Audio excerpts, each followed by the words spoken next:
Assalamualaikum warahmatullahi wabarakatuh. Nama saya Beta Yosiana Rosidin, NPM 1986206015. Saya dari Prodi Pendidikan Guru Sekolah Dasar Universitas Muhammadiyah Kota Bumi. Di sini saya akan memaparkan materi mengenai teori, prinsip, dan konsep pembelajaran. Nah, apa saja sih yang akan kita bahas dalam video presentasi kali ini?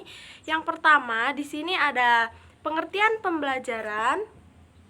Kemudian yang kedua ada teori pembelajaran, dan yang ketiga ada prinsip pembelajaran, dan yang keempat ada konsep pembelajaran. Di sini saya akan membahasnya satu persatu. Yang pertama, kita bahas tentang pengertian pembelajaran. Nah, sebelum kita mempelajari lebih jauh, apa sih yang dimaksud dengan pembelajaran itu sendiri? Maaf kameranya. Nah, pembelajaran ini merupakan seperangkat tindakan yang dirancang untuk mendukung proses-proses belajar peserta didik dengan memperhitungkan kejadian eksternal yang berperan terhadap rangkaian kejadian internal yang berlangsung dalam diri siswa. Menurut Winkel dalam Sutikno 2013 halaman 31, pembelajaran merupakan kegiatan yang ditujukan untuk membelajarkan siswa. Dimyati dan Mujito dalam Sutikno 2013 halaman 31. Pembelajaran itu adalah segala upaya yang dilakukan oleh guru agar terjadi proses belajar pada diri siswa. Sutikno 2013 halaman 31 sampai 32. Nah, melalui beberapa pengertian, penulis mengacu pada kesimpulan yang disampaikan oleh Sutikno 2013 halaman 31-32. Bahwa inti dari pembelajaran adalah segala upaya yang dilakukan guru agar terjadi proses belajar pada diri siswa. Kemudian, yang selanjutnya kita akan membahas teori pembelajaran. Nah, sebelum kita membahas jenis-jenisnya, tentu kita harus mengetahui apa pengertian dari teori pembelajaran itu sendiri. Nah, di sini teori itu adalah prinsip kasar yang menjadi pembentukan suatu ilmu pengetahuan. Nah, teori ini nantinya akan dikembangkan untuk menciptakan pengetahuan yang baru, yang lebih lengkap dan lebih detail, sehingga dapat memperkuat pengetahuan yang sebelumnya. Pitcairn 2009 mengatakan bahwa teori pembelajaran itu adalah sebuah proses perubahan perilaku sebagai hasil dari pengalaman atau percobaan. Nah, teori ini diperoleh dari proses belajar. Tidak ada satupun teori yang sempurna yang dapat selalu memastikan proses belajar mengajar menjadi lebih baik. Nah, jadi teori-teori pembelajaran itu tidak ada yang lebih baik satu sama lainnya. Teori pembelajaran semua memiliki kekurangan dan memiliki kelebihan masing-masing. Selanjutnya, kita akan membahas macam-macam teori pembelajaran. Yang pertama ada teori behaviorisme, dan yang kedua teori kognitif, yang ketiga ada teori sosial, selanjutnya teori humanisme, dan yang kelima ada teori Piaget, dan yang keenam teori Vygotsky, dan yang ketujuh ada teori Ausubel, dan yang kedelapan ada teori konstruktivisme. Sangat banyak sekali ya teman-teman jenis dari teori-teori pembelajaran ini. Kita akan membahasnya satu persatu. Yang pertama kita akan membahas tentang teori behaviorisme. Nah, teori behaviorisme ini dikenalkan oleh Ivan Pavlov, tetapi dikembangkan oleh Thorndike dan Skinner. Berpendapat bahwa pembelajaran itu adalah yang berkaitan dengan perubahan tingkah laku. Di sini mereka menumpukan ujian kepada perhubungan antara rangsangan dan gerakan balas yang menghasilkan perubahan tingkah laku. Maka perubahan itulah yang disebut sebagai pembelajaran. Secara umum, memang teori behaviorisme ini mengatakan bahwa pembelajaran akan mempengaruhi perubahan tingkah laku siswa. Selanjutnya, di sini ada teori kognitif. Nah, teori kognitif ini berpendapat bahwa pembelajaran itu ialah suatu proses pendalaman yang berlaku dalam akal pikiran manusia dan tidak dapat diperhatikan secara langsung dengan tingkah laku. Menurut teori ini, manusia memiliki struktur kognitif dan semasa proses pembelajaran, otak akan menyusun segala pernyataan dalam ingatan. Jadi, manusia ini memiliki struktur kognitif. Ketika siswa itu belajar, maka otak para siswa akan menyusun segala sesuatu yang telah ia pelajari ketika guru menjelaskan materi. Selanjutnya, kita akan membahas teori sosial dan teori humanisme. Nah, teori sosial di sini Albert Bandura adalah seorang tokoh sosial yang menyatakan bahwa proses pembelajaran akan dapat dilaksanakan dengan lebih berkesan dengan menggunakan pendekatan permodelan, bahwa aspek pemerhatian pelajaran terhadap apa yang disampaikan oleh guru akan memberikan kesan yang baik dan menarik bagi para siswa. Sehingga dalam pembelajaran perlu ada objek belajar sehingga seorang guru dapat mempraktikkan materi untuk lebih dipahami siswa. Nah, permodelan ini dapat dilakukan oleh guru, siswa maupun tokoh yang lainnya. Selanjutnya ada teori humanisme. Teori humanisme ini berpendapat bahwa pembelajaran manusia itu bergantung pada emosi dan perasaannya. Charles Rogers mengatakan bahwa setiap individu ini mempunyai cara belajar yang berbeda. Oleh karena itu, strategi dan pendekatan pembelajaran ini sangatlah penting untuk dirancang dan disusun mengikuti kehendak dan perkembangan emosi pelajar. Maka dari itu, hendaknya guru itu menjaga psikologi anak dan memberi bimbingan supaya potensi siswa dapat dikembangkan ke tahap yang maksimal. Selanjutnya, di sini ada teori Piaget dan teori Vygotsky. Teori Piaget dalam Dahar 1996, Hasan 1996 dan Surya 2003. Setiap individu di sini mempunyai tingkat-tingkat perkembangan intelektual dalam pembelajaran dan tingkat atau tahap tersebut didasarkan pada umur anak. Tahap-tahap itu adalah tahap sensori motor untuk usia 0 sampai 2 tahun. Nah, pada tahap ini anak mulai belajar untuk mengenal dan mengendalikan lingkungannya melalui kemampuan panca indera dan gerakannya. Selanjutnya adalah tahap preoperasional, umur 2 sampai 7 tahun. Pada tahap ini anak sudah mampu berpikir sebelum bertindak, meskipun kemampuan berpikirnya itu belum sampai pada kemampuan yang logis. Selanjutnya adalah tahap konkret, usia 7 sampai 11 tahun. Nah, pada tahap ini anak-anak itu sudah memiliki kemampuan untuk memahami konsep konservasi. Meskipun suatu benda itu berubah bentuk, namun massa, jumlah, dan volumenya tetap. Anak juga sudah mampu melakukan observasi pada tahap ini. Selanjutnya adalah tahap formal operation. Nah, pada tahap ini kemampuan siswa itu sudah berada pada tahap berpikir yang abstrak. Mereka mampu mengajukan hipotesa, menghitung konsekuensi, dan lain sebagainya. Selanjutnya di sini ada teori Vygotsky. Nah, Vygotsky ini adalah nama seorang tokoh konstruktivisme. Hal terpenting dalam teori Vygotsky ini adalah pentingnya interaksi antara aspek internal dan eksternal pembelajaran dengan menekankan aspek lingkungan sosial pembelajaran.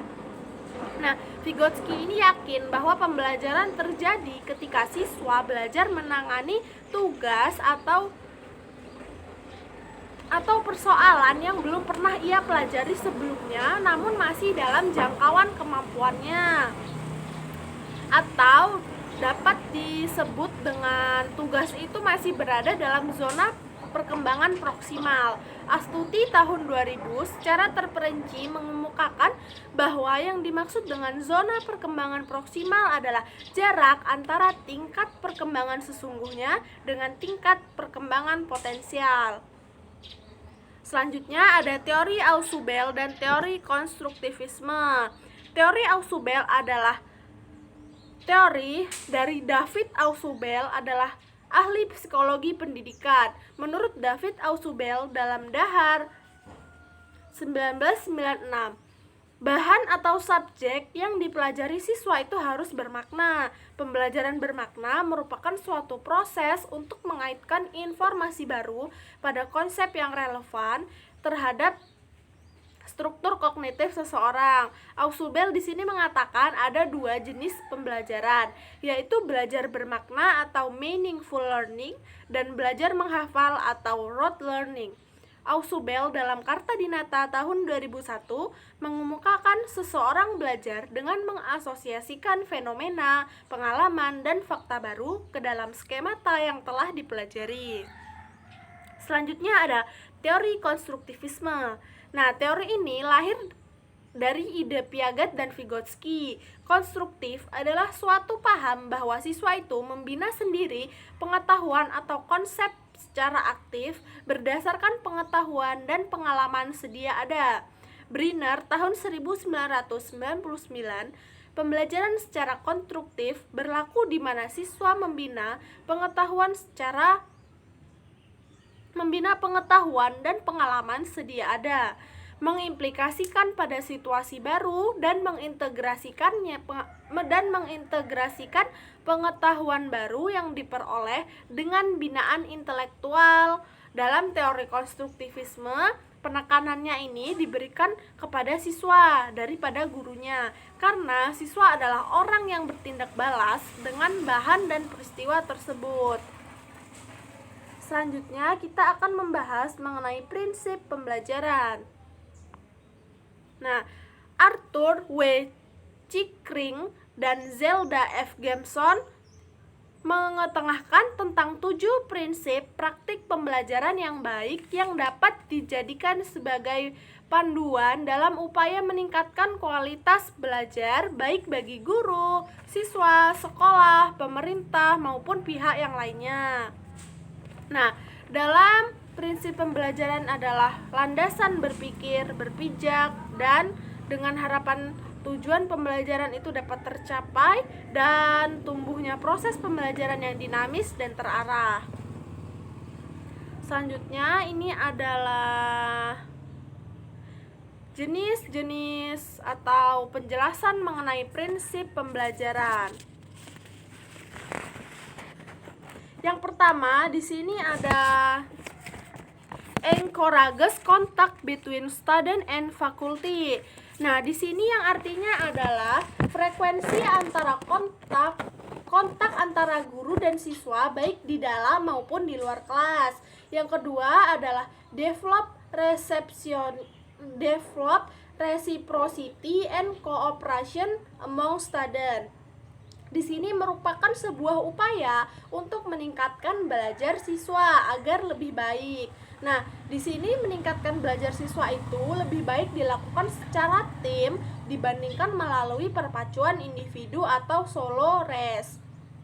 Yang ketiga adalah encourages active learning. Di sini adalah belajar itu bukanlah seperti menonton olahraga atau pertunjukan film. Siswa tidak hanya datang dan duduk untuk mendengarkan informasi, menghafal ataupun menjawab pertanyaan. Tapi siswa di sini harus berperan aktif dalam proses belajar mengajar. Yang keempat adalah gives prompt feedback. Nah, di sini siswa itu membutuhkan umpan balik yang tepat dan memadai atas kinerjanya sehingga mereka dapat memanfaatkan apa yang telah dipelajarinya. Yang kelima di sini ada emphasize time of task. Di sini artinya siswa itu harus memanfaatkan waktu dengan sebaik-baiknya. Siswa membutuhkan bantuan dalam mengelola waktu efektif belajarnya. Dan yang keenam ada communicates high expectation. Di sini berharap lebih dan Anda akan mendapatkannya. Jadi siswa itu harus berharap lebih untuk mendapatkan apa yang diinginkannya. Yang ketujuh adalah respect diverse talent and ways of learning.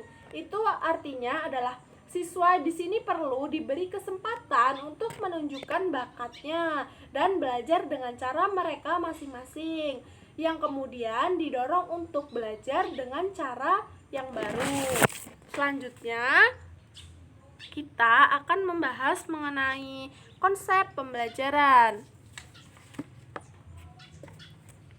Nah, konsep pembelajaran di sini ada 7. Yang pertama adalah konstruktivisme, dan yang kedua ada inquiry, dan yang ketiga ada questioning, dan yang keempat ada learning community, dan yang kelima ada modeling, keenam ada reflection, dan yang ketujuh ada authentic assessment. Nah, kita akan menjelaskannya satu persatu. Nah, konstruktivisme di sini adalah belajar dengan proses aktif mengkonstruksi pengetahuan dari interaksi pengalaman alami maupun manusiawi yang dilakukan secara pribadi dan sosial. Yang kedua ada inquiry. Nah, inquiry ini dilakukan dengan merumuskan masalah, melakukan observasi, analisis data, dan kemudian mengkomunikasikan hasilnya. Inquiry ini merupakan pembelajaran untuk dapat berpikir secara kritis dan nyata. Yang ketiga ada questioning.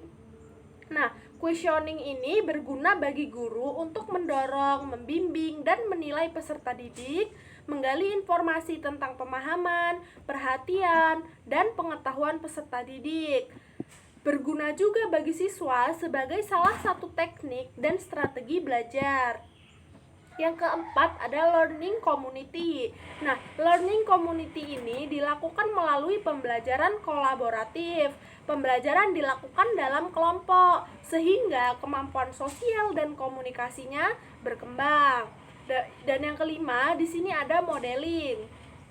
Modeling ini berguna sebagai contoh yang baik bagi siswa untuk dapat ditiru, seperti cara menggali informasi, demonstrasi, dan lain-lain. Permodelan ini dapat dilakukan oleh guru, peserta didik, ataupun tokoh yang lainnya. Dan yang keenam ada refleksi, yaitu sebuah cara berpikir apa yang baru dipelajarinya, sehingga ada respon terhadap kejadian, aktivitas yang baru. Nah, bentuk dari refleksi ini dapat berupa kesan, catatan, ataupun hasil yang memberi timbal balik. Dan yang terakhir ada authentic assessment.